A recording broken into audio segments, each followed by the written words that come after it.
बड़ी खबर अंबिकापुर से। जिला न्यायालय ने 18 साल बाद भ्रष्टाचार के मामले में सुनाई सजा। कृषि विभाग के सर्वेयर के खिलाफ कोर्ट ने सुनाई है सजा।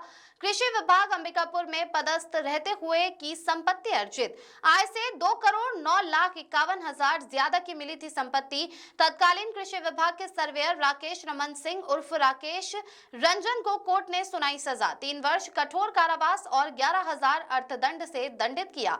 एंटी करप्शन ब्यूरो ने राकेश रमन सिंह के खिलाफ की थी कार्रवाई। उप संचालक कृषि में मेड़बंदी सर्वेयर के पद पर पदस्थ रहते हुए आय से अधिक संपत्ति अर्जित करने का हुआ था खुलासा। डॉक्टर प्रताप नारायण सिंह की रिपोर्ट।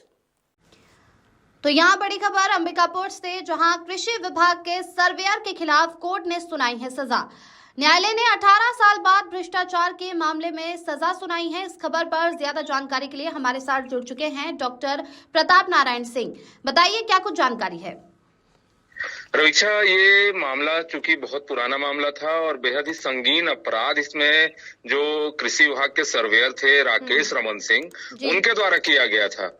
उनके द्वारा एक तरह से कहा जाए तो पूरे कृषि विभाग का संचालन किया जाता था। इतनी पहुंच राजनीतिक गलियारों में थी।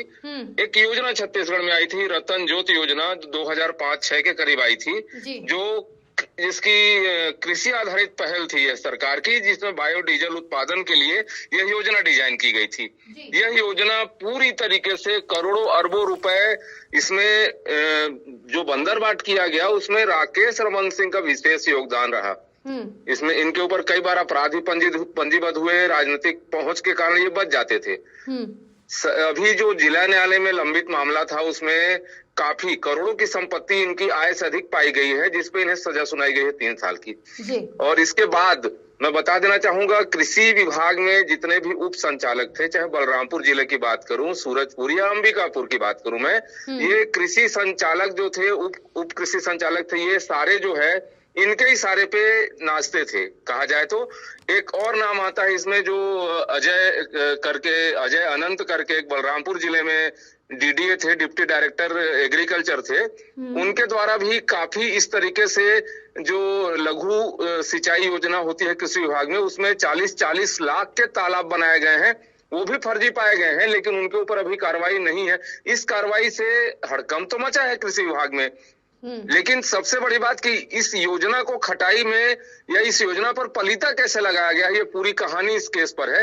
ये लगातार बात की जाए लुंड्रा क्षेत्र की, जो अंबिकापुर में आता है, उधर रतन जोत की खेती की गई थी, उसमें करोड़ों का घपला किया था इन्होंने। और कई ऐसी योजनाएं, लघुत्तम सिंचाई योजना थी, जिसमें घोटाला करते हुए इतनी संपत्ति आय से अधिक इनके द्वारा अर्जित की गई थी। अब सवाल ये कि विधानसभा में सवाल यदि उठाना चाहता है, मैंने नाम लिया अजय आनंद जो उप संचालक कृषि के थे, ये कहीं न कहीं इनके इर्द गिर्द थे, उन पर भी कार्रवाई करने के लिए कई लोगों ने आवेदन दिए हैं। अब देखना होगा उस पर कब कार्रवाई होगी। और यह कार्रवाई निश्चित तौर पर जीरो टॉलरेंस नीति के तहत, जो एसीबी ने पहले भी पकड़ा था, एसीबी में शिकायत हुई थी, एंटी करप्शन ब्यूरो ने फाइल किया था मामला, और उसमें यह कार्रवाई की गई है।